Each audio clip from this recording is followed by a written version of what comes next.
You can live a life full of love and light if you just let the Spirit guide you. It's the remedy where you'll find peace, but you must let the Spirit guide you.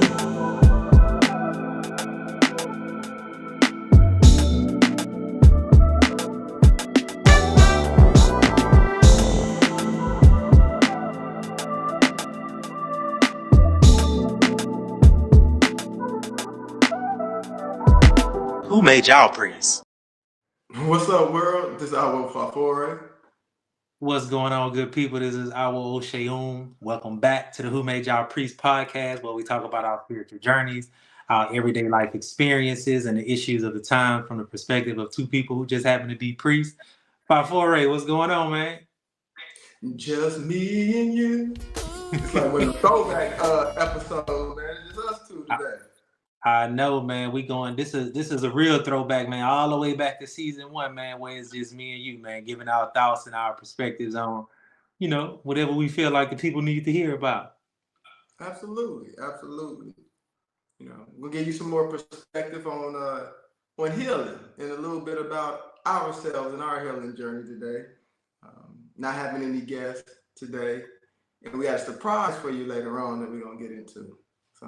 So what we got to talk about, man?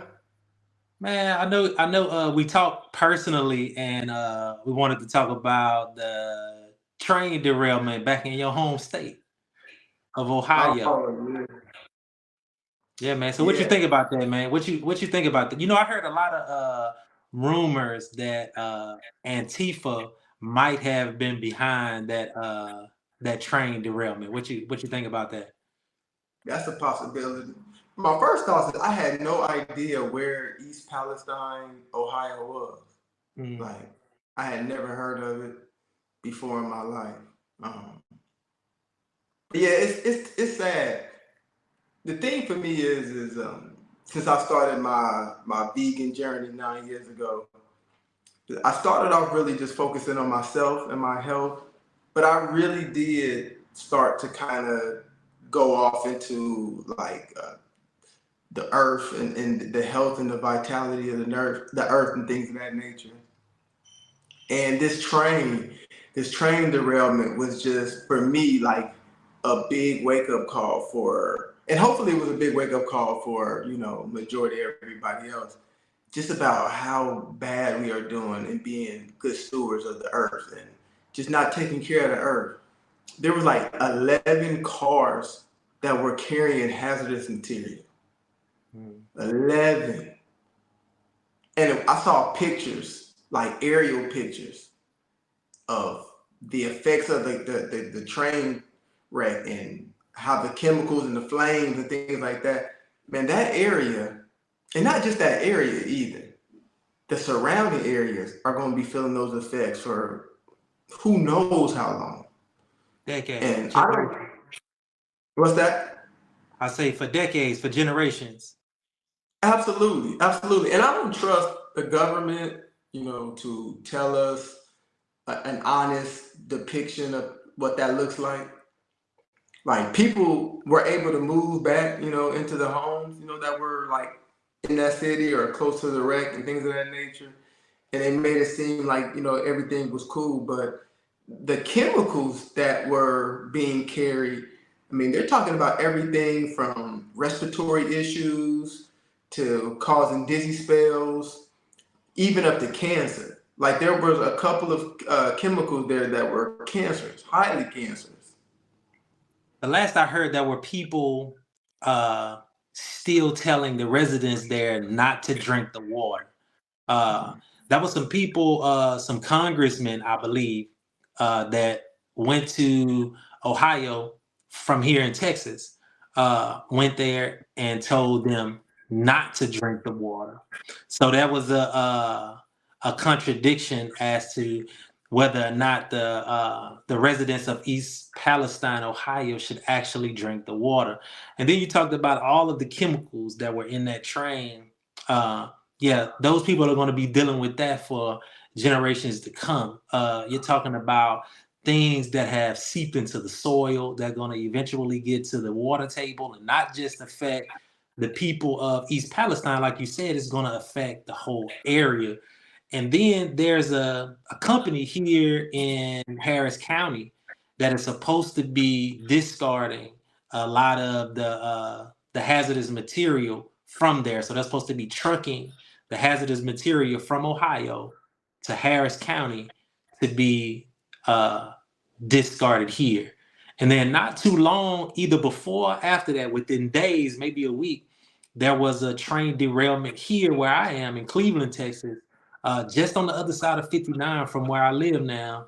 There was a train derailment there. You can still see all of the trees that are knocked down, the dirt where you can tell that the train maybe has slid through the dirt and the grass. So they're trying to repair that also. So these train derailments are devastating. Seem like it not so much here as it was in Ohio, but devastating nevertheless. Yeah, the thing that bothers me is that most people just are like oblivious to what's going on, oblivious to the harm that we're doing to the planet. I buy reusable bags to go grocery shopping. I'm about to look into those bags that you can get. Like, you know, you get those little plastic bags and you grab like loose fruit and put it in there, put a little twisty tie and stuff like that. Yeah, you can buy those bags and they'll be reusable. So I'm thinking about, you know, doing that since I eat a lot of fruit, obviously, and vegetables, fresh vegetables. But it's serious, man. It is serious. Like, we are leaving our children and grandchildren and great grandchildren, man, like the way like the earth is gonna look by the time 2-3 generations later, and it's not gonna be like how we remembered it. It's not gonna even be like how our grandparents remembered it here in another generation or so. Like, I don't think we take that serious enough. And being that as EFOC practitioners or any practitioner of a spiritual tradition that's earth-based. Mm-hmm. So you're going to, you know, all the Eastern, all the African traditions. We're supposed to be good stewards of the earth. And I don't think we pay attention enough to that. So I feel like as EFOC practitioners, or again, Buddhists, Hindus, you know, voodoo, all the different traditions out there that are earth-based, and we should be getting rid of plastics. We should be getting rid of vehicles. And I understand the vehicles is a little bit more difficult because obviously your financial situation, you know, plays a part in something that's major. But, you know, just different ways we should be looking at how we can take care of the earth. And we don't do that enough. And we can't call ourselves practitioners of these earth-based traditions, and we have no regard for the earth by the way in which we live. So I just urge everybody to look at that, pay attention to that. I mean, we talk about the water situation in Ferguson. Not Ferguson, but Flint. Flint. We talk about the water situation in Flint. There's going to be a lot of water that's going to be like that throughout the United States and other parts of the world at the rate that we're going. So, I think that a lot of this is the result of us looking at the earth as separate from ourselves. I think once we start to look at ourselves as part and parcel of nature, that we are nature and nature is us, that our Mother Earth is conscious, that our Mother Earth is breathing and growing and changing, and how we treat our Mother Earth is how she's going to respond. That's how she's going to respond to us. She is hosting us here. She is sustaining us here, and we have to treat our Mother Earth with respect and honor. Now, I'm not one of those I'll call them tree hugging environmentalists. Like, I'm not one of those global warming alarmists, but I do believe that we should protect and take care of our Mother Earth and nature as a whole. So let's dig into that a little bit. So for you specifically, being a priest of Ifa, you say that you're not one of those tree-hugging environmentalists. But shouldn't you be as a priest of Ifa? Well, when I say that, I try to separate the politics from spirituality. Now, Absolutely. I understand that the earth is conscious. I understand that we are part and parcel of nature. I think a lot of things might be taken from my perspective, they are taken out of context to further a political agenda. For example, I mentioned global warming. Global warming is, for me, is a political agenda to enact certain laws to make the government larger than what it is so that they can play a larger role in our lives. But global warming is something that the earth has experienced forever. Just like there's global cooling. We know as practitioners of a nature-based system, we understand that the earth and that all of these things are cyclical. The earth has gotten warm, the earth has gotten cold. And I don't think that it's doing those things not necessarily because of humans, but simply because it's time for it to go through the cycle of warming again. But nevertheless, I do feel that we should take care of nature. We should take care of our Mother Earth. Mother Earth is sustaining us. Mother Earth is hosting us here. And as our Lord always said, the earth has never produced anything that it cannot feed, that it cannot take care of. So uh, as long as we take care of the earth in the ways that we're supposed to, like I agree with you that we are not being good stewards of our Mother Earth, of nature. We're not being good stewards of nature at all. Right. And I understand what you're saying. Not only do I hear your words, but I know you personally, and we've had certain conversations. So this comment I'm about to say isn't directed at you, but I'm going to take what you said because I think there are going to be other people who are going to use that same language as an excuse to sit on the sidelines, as an excuse to do whatever. You know, hey, global warming is a political thing. And I think everything is political in today's climate. You know, religion, spirituality is political or has been used politically. That doesn't stop us from worshiping what we do, right? You know, it wasn't that long ago that we had to actually fight and have laws enacted to get protection in order to be able to conduct animal sacrifice, right? That was something that was handled politically, right? So I think we get ourselves kind of in a situation where I know this isn't true for you, but I know there's going to be other people who would express what you expressed in the way in which you expressed it, but their intent in the way in which they utilize that opinion will change or will affect how they act or will be used as an excuse for their actions or inactions, right? Right. So I think we got to be careful because everything could be politicized, but we can move in a way to where we decide what's beneficial and what's not, even if it's a political issue. Right. I agree. I agree with you totally. Yeah, but I try to separate what I think we should be doing or I should be doing. I try to separate it from what's out there in the media and what's out there politically to try to fully detach from that and just say we should just be good stewards of our Mother Earth, of nature, good stewards of the wisdom, knowledge, and understanding that has been passed down to us. We know how to take care of the earth. Our ancestors knew how to take care of the earth. And that wisdom has been passed down to us, and we should use it. I think this is another case in which we do not allow our spirituality to inform our existence.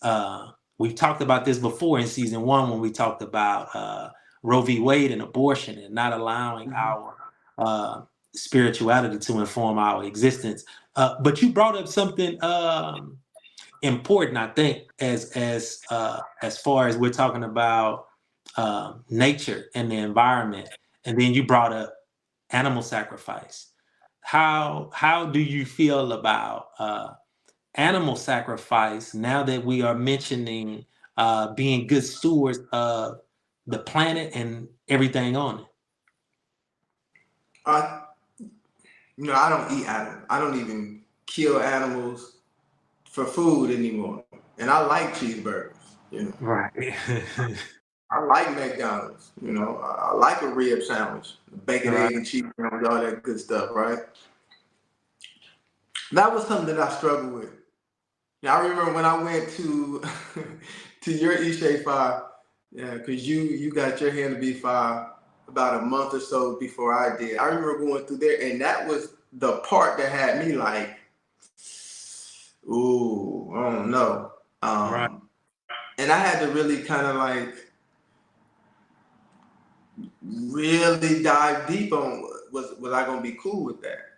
And the way I look at it is, again, just like the wisdom of nature, I think there's a way in which we could do it that would be in tune with nature. Like 9 times out of 10 in the wild, the animals that the predators are getting are going to be the sick and the dying, right? So if, again, I know society is a little bit different and we don't necessarily have the ability to pick and choose, but it would be dope if, you know, every Elay had some people who had the means and they kind of had a little bit of land and they raised some animals. And then the sick and the old could be the ones that okay, here you go ahead and sacrifice that one, right? Part of the circle of life. The way I look at it is Ifa says, yes, this is what's necessary at this time, then I'm with it, right? But I also think it's a good priest. Like our Lugo will say, there's no reason, if you sacrificing animals all the time, you doing something wrong. Right. So he has a great outlook on that. So I don't look at it as being wasteful or abusive the way our Luo does it. So I think if everybody practiced that, we would be good. Right. I agree. Now you say you had a surprise for the people, man, that you wanted to introduce something to us, man. What you got on these sleeves? So we are going to do something new on the Who Made Y'all Priest podcast. We're actually going to introduce a new segment to the show, and we're calling it When I Fell in Love with Ifa. So what we're going to do is on the episodes where it's just Oseun and myself, we're going to introduce a clip of someone talking to us about their journey in Ifa. And they're going to tell a story about when they fell in love with Ifa. And the reason for this is there are so many people, even people who are friends and family and very close to Oseun and myself, who still don't understand what Ifa is. They don't understand the beauty of Ifa. They think it's something evil. They think it's witchcraft or satanic. And we want to show the beauty of Ifa to the world. So this is our first segment of When I Fell in Love with Ifa. So we're going to show you a clip from our first guest.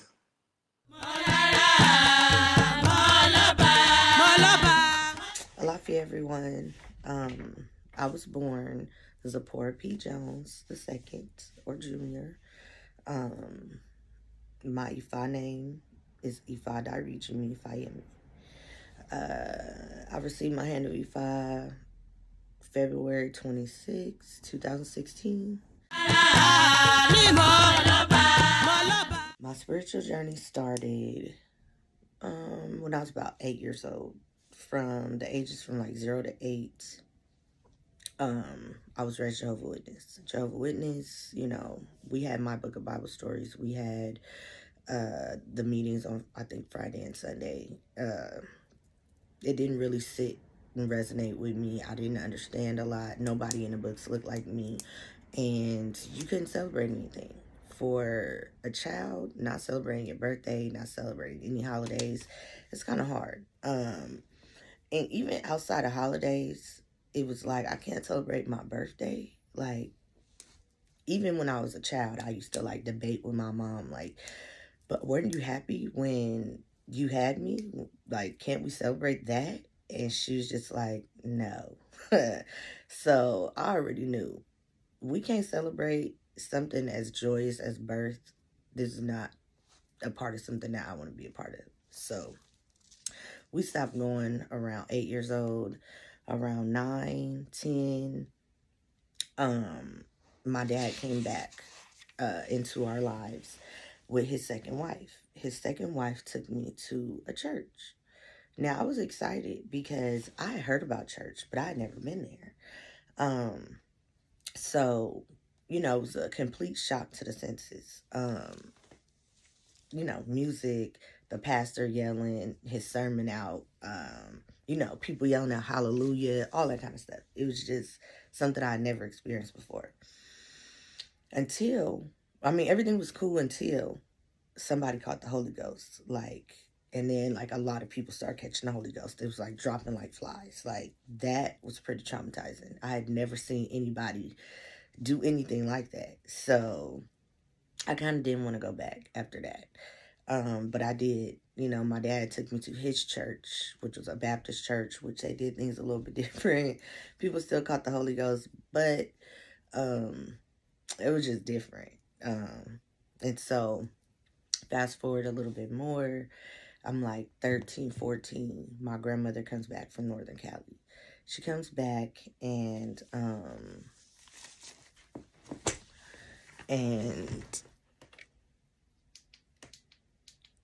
yeah, that's what I'm talking about. Okay. So she comes back and she introduces me to a sheik of the Moorish Science Temple of America, Brother A. Moreland Eel. And Brother Arne asked me straight out, 13 years old, he's like, hey, what's your nationality? And I was like, huh? And he was like, yeah, what's your nationality? Very simple question, but unknown answer to me. I was like, I'm black. And he was like, you're what? I was like, I'm black. And he was like, really? He pulled out his shoe, his boot. He was like, you know, we took our shoes off when we walked in the house. And he was like, you see this boot right here? He's like, this is black. And he was like, you're not that. And I was like, okay, dang. All right, then. So what would you call it? You know, and so he posed to me that I was a Moor, you know, descendant of a Moroccan, born in America. And that is how I met the Prophet Noble Jali, the founder of the Moorish Science Temple of America in 1913 AD. And his mission was to bring nationality and divine creed to the so-called Negro, blacks, and coloreds of America. And so, yeah, I started rocking with them. And I started going to their meetings, their Friday holy meetings and Sunday school meetings. And I started to hear more stuff like man is not the body nor the soul, but a spirit and a part of Allah and stuff like that. Like, so you could imagine my mind being blown. Like, I kind of, you know, I could feel this. I can get with this. Like, you know, I always knew it was something. But now these people is telling me there is something, you know, something more. So, yeah, like I said, the nationality part, you know, was a big piece, but the spirituality part was the part that really grabbed a hold of me. You know, they taught a lot about, you know, Jesus and his teachings, but his spirit, you know, which I learned, you know, is to keep in tune. Your spirit is, you keep it in tune with the Most High, with Allah is what they, you know, refer to God as. But, you know, whatever you refer to God as, the Most High, the Creator, that power, to be in tune with it, and everything in nature has that power and is in tune with that power. That was the first time I ever heard of that. And so, yeah, I was definitely on it. Like, okay, wait a minute. Teach me more. So with that, like I said, kept going to the Friday and Holy Day meetings, and Sunday school meetings. But my grandmother, she had moved on. She had moved on to, Mariah Institute of Metaphysics. So I would go and attend with her sometimes as well. And there I would hear stuff like, where I would hear things about astral projection and, being transmutable, or being able to be anywhere on the planet, in the universe, even, with your body still being here on the earth, stuff like that. So you mix that with more science and the things that I'm being taught, and I see further. I'm like, okay, yeah, if I have the power of the Most High, then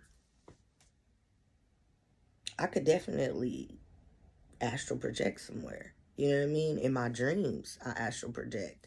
I'm actually there in the spot, but my body is laying down in my bed. So, just putting those things together as a 14, 15, 16-year-old. And then my grandmother takes me to, shout out Grandma Berlin, I love you, girl. She takes me to my first Santeria ritual. Yep, didn't know it at the time. She didn't know it at the time either. But one of the ladies from Mariah had lost her son. And so she was doing a ritual. She was doing everything she could to get past her grief and mourning. And so there was this padrino she had found. And we went to Dogwaller Beach, man. And it was, like I said, my first ritual. It was a Yemoja ritual, which I now know. But everything that happened in that ritual, man, now that I look back as a Aberisha Ifa, I know for sure. I know everything that they were doing. You know what I mean? Like, it's amazing. It's a beautiful thing. But yeah, he was cleaning us with the bird and stuff like that. He had us do our prayers. He did the sacrifice, and he told us what to expect when we walked to the water to do our prayers. It was supposed to be warm as bath water, and yes, it was. So yeah, seeing things like that at 16 years old, I was like, wow. You know what I mean? Like, what can I really do? That was the question that I had. Like, what am I really capable of? You know what I mean? Like, let's get down to the real nitty gritty. I had heard about the prophet being able to do things like levitate and disappear. When his life really depended on it. One time he had to disappear, like, kind of out of thin air and pop up somewhere else. So it's stuff like that. I wanted to actually try out. But, there were no instructions. There was instructions for the MSTFA. We had the Divine Circle 7, which were holy instructions, but there were no instructions on levitation. So I continued studying, study some other things, like our grand governor of the temple had us studying other spirituality that showed us that it was linked in with ours. Another way that I learned that spirituality is there's a oneness in spirituality. We all are reaching towards the source. Fast forward to 2010. My mom brings me to a meeting, my first reading with Baba Femi. She tries to convince me. She's like, I done met this brother, and he's has so much information and all of those things that you were searching for. I think he got it. And I'm like, yeah, okay, whatever. I'm kind of burnt out at this point. I'm like, man, I done searched. I done got pooped on, with that S word. It's like, I don't have time, And she's like, come on. And so something happened where I had got hurt. And my mom flew me back to LA because she wanted to, make sure I was cool or whatever. And then Baba Femi was there. And so she convinced me to get a reading. So I get a reading. And Baba's telling me, like, I'm looking at him, first of all. He's sitting down on the mat, and he have his tools out. I don't remember it being an Opele chain. But yeah, he had his tools out, and I'm looking at all the tools, and I'm like, man, who is this man? What is he about to tell me? And so he asked me the questions, what's your birthday? What's your name? What's your mama name? Stuff like that. And from, reading astrology books by Louise Hayes, I think I know something, reading a little bit of this and that. So I'm asking him, oh, so you're going to take my birthday and you're going to take this and that and you're going to, tell me something, you're going to see what's up with me? And he was like, I'm going to take a combination of things. Bobby, he's super cool. He's like, yeah, I'm going to tell you a combination of things. And I was like, okay. I was like, okay, so what you going to tell me? He was like, well, the first thing I'm going to tell you is you could be sitting here doing what I'm doing right now. And I was like, okay, he might be on to something. So I was like, Bobby, he told me a lot. But that day, he told me that if I didn't want to have any children at the moment, I was, this is 2010, I was 25. So he was like, you might want to be careful. And I was like, be careful. Okay. Didn't take heed. Later on that year, I got pregnant with my oldest daughter, who is now 11. Got into some things with my daughter's father. I guess Baba caught wind of it, and my mom, I remember my mom asking me, well, I talked to Baba Femi and he asked about you. And I told him a little bit about what's going on. And he asked if you needed some protection. And I was like, no, I don't need any protection. But looking back on it now, the way things played out, yes, I definitely know that there was some protection. Thank you, Baba. I love you, Baba.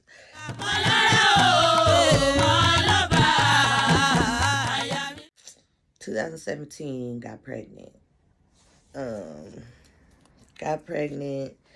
And around the time I got pregnant was the same time I got pregnant with my oldest daughter. So I went to the doctor. The doctor told me that my due date was June 13th, which was the same due date as my oldest daughter. And so I was just like, okay, cool. My oldest daughter came early. She's going to be a May Gemini. We are all Geminis. Gemini gang. Shout out to all the Geminis out there. We are special types of people. But June Geminis are a bit different than May Geminis. So I was very adamant about needing to have the twins in May. I did not want to I know what I could deal with. I didn't want to deal with June Geminis in my household. May 31st rolls around. It's the last day of May. I wake up like everything's fine and normal. My mom is packing. She's packing, she's getting things ready. And I'm like, Mom, what are you doing? Where are you going? Are you going on a trip? She's like, no, I'm not going on a trip. She's like, I'm getting things ready. And I'm like, getting things ready for what? She's like, it's May 31st. And I was like, oh, it is? Well, the twins got to come today. So literally like 5 minutes after I said the twins have to come today, I started having small contractions, labor pains or whatever. We leave, we get to the hospital. I'm like, can I please get an epidural? Because they're trying to send me home. And I'm like, no, I don't want to go home. I want an epidural. So I get the epidural. My birthing coach there, my first spiritual mother from the MSTA, Sister M. Brooks Bay, shout out. She is a pro at having children, okay? She was my first birthing coach. She's been a midwife and birthing coach for a whole bunch of other sisters. And she was like making fun of me because I had the epidural. I'm watching a Laker game. Ia Dami, Ia Kimmy, and my mother in the hospital room watching the game. And so she's like, you're not going to have this baby today. And when she say that, I'm like, no, I have to have this baby today. So I get focused. I start breathing. It's like, I don't know, 7:30-ish. They come in and check me again, and I'm over dilated. Now, mind you, we're watching the Laker playoffs. I'm a Laker fan to the day I die. Raised in Inglewood. Thank you very much. So I'm very serious about this game. And we watching it, and it's like I'm not even in labor anymore. So they come in, they check me, over dilated. They wheel me out because I'm like, look, I'm going to come finish watching this Laker game. I didn't tell y'all either. The baby was breech. So my doctor was playing. My doctor was like, oh, I'm going to give her a C-section. That was another reason why we had to have the ritual, because I was very adamant about having my children naturally. I've never had surgery, never been cut on. I'm a woman naturally made to have children. I don't need to have surgery to have children. So I was very adamant about that in the beginning. That was another reason for it, the ritual. So my doctor, he's like, well, let her know if she doesn't get a C-section, then I'm not going to deliver the baby. She's going to have to find someone else. I didn't even think about it. Not 10 minutes go by. Another doctor named Dr. Brock comes in. He says, well, hey, I hear your doctor's not willing to deliver your twins naturally. I'm very skilled in this. I don't take your insurance, though. So just send me a gift card. But I'm going to be assisting you with the birth of your twins. So, okay. They wheel me out to the room. It's like 7:50 at this time. My first twin pops out. Bam. 8 o'clock. Between 8:03 and 8:05, he reaches in. Or between 8:03, by 8:05, he pulls her out. But, he does it so simply. Like, you wouldn't even think that it was a thing. But he has to like turn her a few times, pop her out. I'm busy, like looking at the first twin, like, oh, let me see, blah, blah, blah. And so he gets my second twin out, 2 healthy born babies, naturally. Delivered at 8 p.m. and 8:05 p.m. Laker game still going on. So they wheel me out. My birthing coach and mother stay with my children, and I make it back to the room for the Laker game. For the end of the game, excuse me. And I just remember being in the hospital, being so comfortable for the next 2 days. And so day 2, they call my mom to come pick me up. I'm released and I go home with my children. A few months ago, I found out from one of the Ias, that the ritual was also because of Abiku. In our tradition, Abiku means a child born to die. So that ritual needed to be done to protect one of the twins. And they are. I have both my twins, 4 years old, almost 5, very healthy, very happy. And so, yeah, that is when I fell in love with Ifa. That's my story.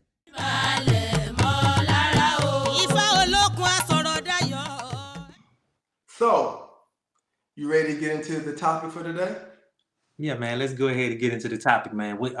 I think so. We're going to talk about the ego and what that is. Does it truly need to be destroyed as in an annihilation? And how do we better get to the manifestation of our destiny? Can we do that with our ego, or does the ego need to be totally missing from the self to truly manifest our destiny? So what do you think about that? Or what do you know about the ego? Talk to me about the ego. It's interesting that the words you chose when you said, do we really need to kill the ego? Mm-hmm. Now, as a son of Shango, it's been told to me that one thing that we share in common is that we all came here to kill the ego on this journey on earth, if you're a son of Shango. But I've never really asked, what does killing the ego mean? Or whoever's talking to me, I never asked them to define it. Which, that's usually our thing, right? Our go-to is, what exactly do you mean by ego? Right. So I can't really speak to what they meant. But when I think of ego, I really think of just straight masculine energy. I think of consciousness, right? Like, I'm aware that I'm sitting here having this conversation with you. I'm aware that I'm a man that lives in Houston, Texas, that I have these certain experiences, I have certain likes and dislikes. I have certain goals and aspirations. That's what I look at as the ego. In astrology, they say that the rising sign is the mask you wear. And I never really liked that terminology, but I actually do like it for the ego. I feel like it is the mask you wear. I feel like the ego is a character that we've created because we were born at a particular time to a particular set of parents through a certain socioeconomic conditions. We've had certain experiences, and through those experiences, we form certain characteristic traits and likes and dislikes, and like I said, hopes and aspirations and goals. And we fall in love with those things, right? Where those things become so much who we are, and we identify that. Like, if somebody asks most people, who are you? They'll be really surface level characteristic traits, like I said, like dislikes, things of that nature. Nothing deep, right? To me, it's all just that masculine consciousness, that this is how I see myself. The ego is how we see ourselves, right? And a lot of the time, the way in which we see ourselves is absent of who we actually came here to be. And that's the problem. The reason why I keep saying that the ego is a masculine energy, because that's the knowing, right? I know that I was born in certain situations, and those certain situations have shaped my character. What I don't know is the unknown. I don't know the feminine. And that's why we had that last season, season 2, all about the feminine, right? So you can get in touch with who you came here to be. And now once you get in touch with who you came here to be, it brings up all your stuff, right? So yeah, I think the biggest obstacle to any and everything that we face, that we deal with, is the ego. The language that you use, at least in the beginning, made me think about the part of the Ori complex that we call Ori, just Ori. It made me think about that. But my first introduction to ego was, of course, like most people, it was due to the Freudian psychoanalytical psychology with the id, the ego, the superego. And kind of the way that he described the ego was that it was the I. It was that which was separate from everything else, right? That which was separate from everything else. After coming into Ifa, I kind of look at the ego a little different, right? I look at it a little different. First, I see it as above gender. And when I'm talking about gender, I'm talking about masculine and feminine. I see it kind of above that. I also see it as the antithesis to the self, like you say, who you actually came here to be. But for me, the ego is the part of the self that we use to interface with our environment. Like you say, it's a conscious thing, just like the Holy Odu Idi Meji, when it defines or tell you what the Ori is, and that it is the brain and the senses, the sensory organs, and those type of things, those things that make you conscious or those things by which you are able to interface with this physical realm. That's how I see the ego. It is the person that you have become because of experiences.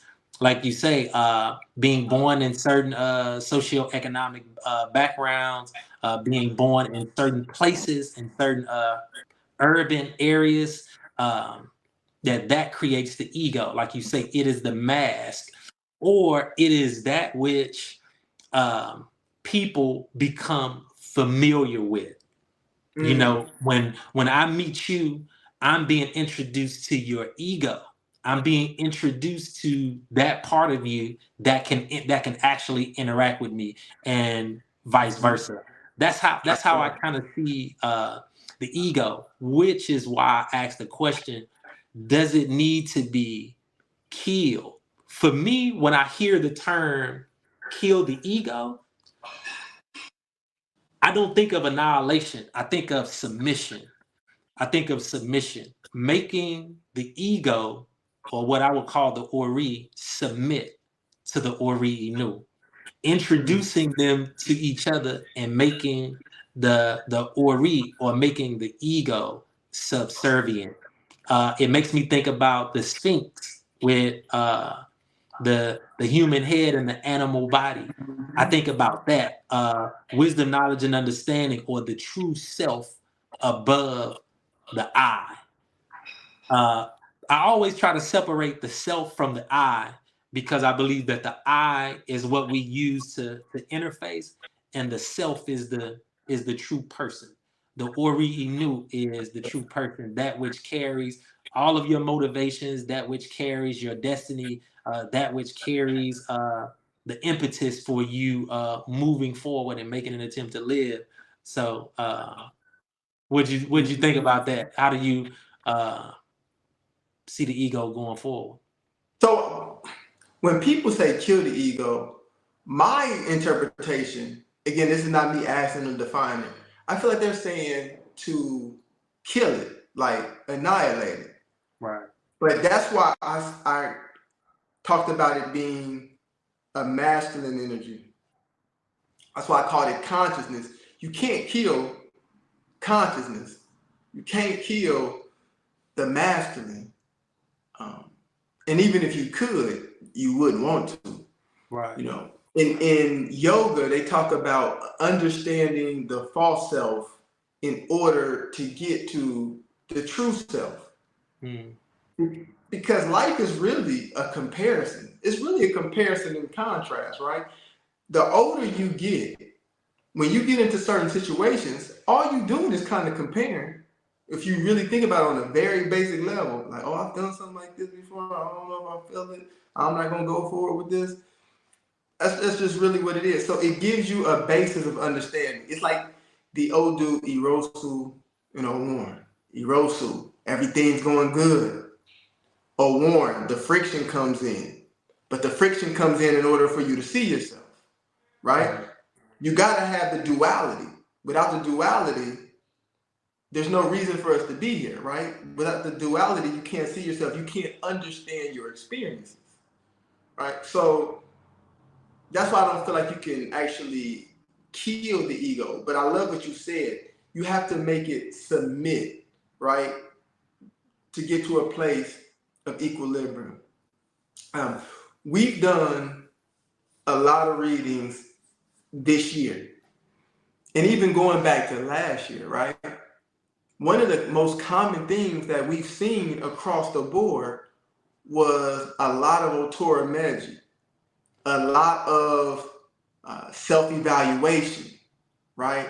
A lot of that connection with your higher self, in order to understand, your experience, in order for you to attract the things, the people, the opportunities that you need in order to travel down your path and be on path, you got to connect to that higher self.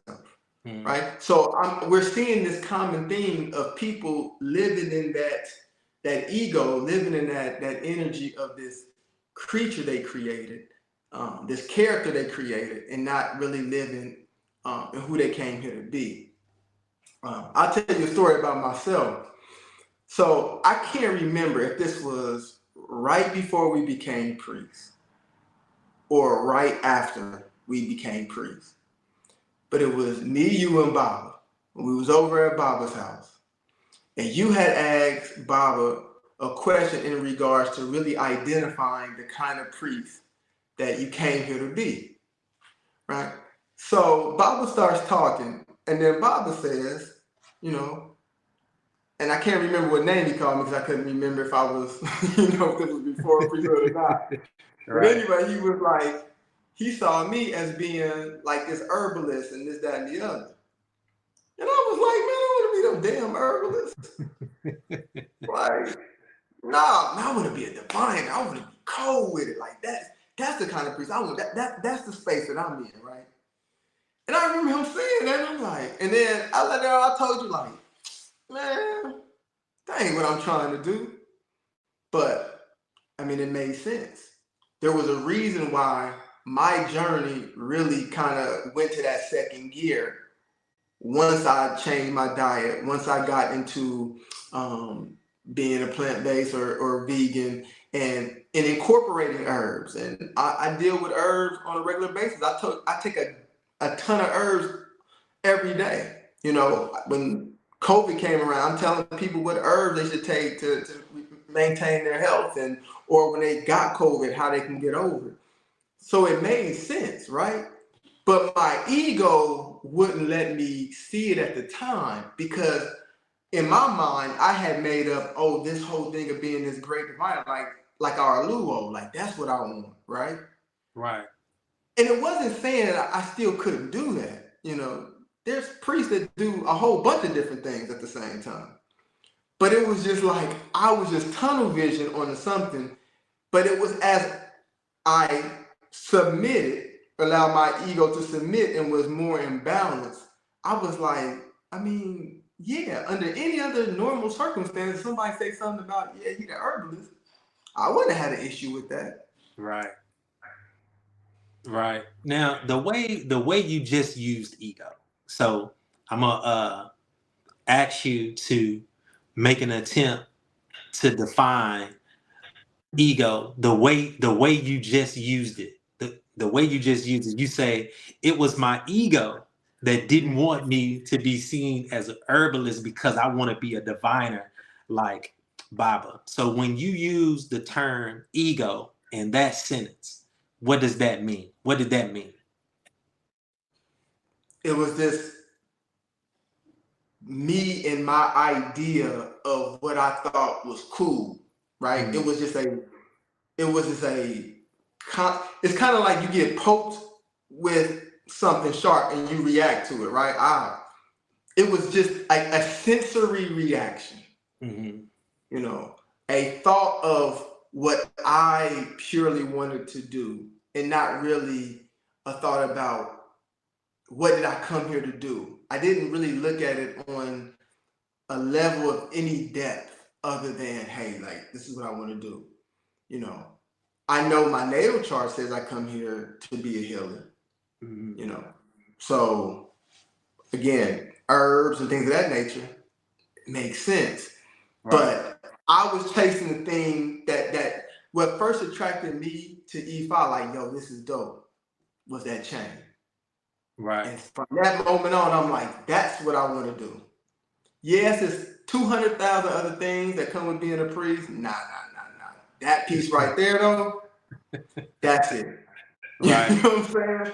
Right. So that's ego, man. Ego is just about, anytime you talk about I, like, this is what I want to do.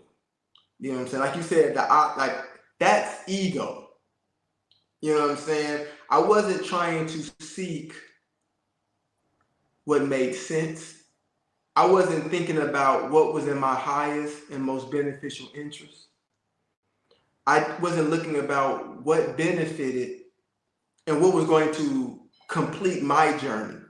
It was just like, yo, that's cool. I, completely selfish, this is what I want to do. So it seems like what you're saying is that, again, remember we sort of had this conversation before on the podcast, we sort of had this conversation about that which stands in between what our destiny is, what we came here to do, and us manifesting that thing. And it seems like the ego is in between again, because sometimes it seems like we can want something, we can desire something that is contrary to what we came here to do. And that's the ego. That's the ego, Absolutely. the part of the self that stands in between what we actually chose come here to do and actually manifesting that. Not like you say, you didn't seek the true wisdom, knowledge, and understanding that resided within yourself. You just knew that on a basic surface level that this is what I wanted to do. That this is what I wanted to do. Yeah, so that is kind of how I see ego. It's kind of how Freud saw the ego, as the go-between between what he would consider the baser urges and what society demanded of us. That the ego was the go-between, kind of the go-between. But yeah, I kind of see the ego as something that is needed, but it must submit. It's baser than what we would call the Ori Inu. Absolutely. We still have to have this vehicle, these experiences. We still have to be able to interface with each other and with nature. And I believe we need the ego for that. And I think if not, there wouldn't be this apparent separation. Like there's an apparent separation between you and I. There's an apparent separation between myself and a tree. Now we know that not to be the case on a deeper level, but I think there has to be this separation or this apparent separation. So there has to be the ego. There has to be the ego. There has to be the I and the you. But I think it should submit to the overarching theme of unity and connectedness. Absolutely. It's just like every episode always ended with life's a journey. Don't forget the map, right? The map is how you balance the ego, where you're supposed to where you're supposed to go. That's how you balance the ego. Who did I come here to be? What did I come here to accomplish? Why did I come here at this time? Why did I choose these parents? Why did I choose these experiences? As you understand those things, you connect to the feminine energy to bring balance, right? So the map is divination. The map is your natal chart. The map is numerology. That is how you remove the confusion. That is how you bring knowing to the unknown. That is the feminine energy, right? It's not like we talked about last season.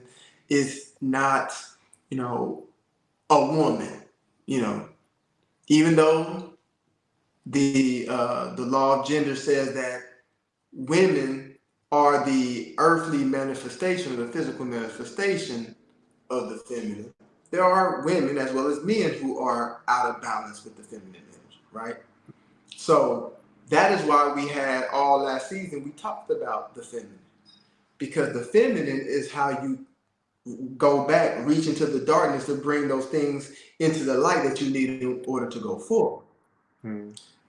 What happens is, though, as you bring those things out of the dark to the light, you're unmasking and unveiling sometimes, or a lot of times, or all the time, some trauma as well, right? And then all those feelings bubble up to the top. And then you realize there's some healing that needs to be done. And this is why we had this season to come after the season of the divine feminine. Now, your ego is the one that's always telling you to do some stuff that you shouldn't do, right? The ego is telling you at 45 to quit your job and drop your debut album knowing good and well you can't rap. That's the ego, right? Right. The ego has everybody on Facebook and TikTok and IG putting on their page that they are a public figure or an influencer. Everybody now has creative on their social media pages. All of you aren't creative. That's the ego. The ego is telling you you're creative when you really not. Now that doesn't mean that you got to be selling something to be making millions and millions of dollars to be a creative. No, there are people who should be rapping if nothing else, like just as a hobby, right? Playing around with their friends, right? That's a creative outlet for you. Everybody who may have a gift or a desire to be creative or a good ability to be creative in a certain way aren't going to be rich and famous. That's not everybody's path. The ego has us all thinking that's our path, and that's not the case, right? The quicker we realize what's not it, the quicker we can get to doing what is it. Mm-hmm. It's that ego. You know, I think we need to spend more time talking about purpose and destiny, our why. How do we find out our life's work? How do we find out what we came here to do? What tools, talents, and gifts we brought with us to help us on the journey to doing that? I think when our perspectives change just a little bit, that we don't have to force what's already ours, what's already destined. We don't have to force that. Like we've chosen this destiny while still in the spirit realm. We are here fumbling around in the dark, looking for something to give us purpose, something to give us meaning. You know, I just purchased a book that's called Ikigai. You may have heard of it before, and it's talking about uh, it's the Japanese concept of purpose, finding purpose in your life. And there are 4 parts to it. It's what you love, what you're good at, what you can make money doing, and what the world needs. When you can put those 4 things together, then you have your purpose in life. You have your purpose in life. I think we need to, us priests and practitioners of Ifa and other nature-based systems, I think we need to do a better job of explaining to the public or explaining to people who have no idea about anything concerning Ifa or these nature-based systems, do a better job of explaining to them what purpose or what destiny is, what you chose while still in the spirit realm. And like you say, we find out the mysterious. We find out what needs to come into being. We find out what's in the dark and bring it to the light through divination. We do that through divination. And I think that this was a good episode or a good topic to have during the season where we're talking about healing from trauma, because making the ego submit is a part of healing.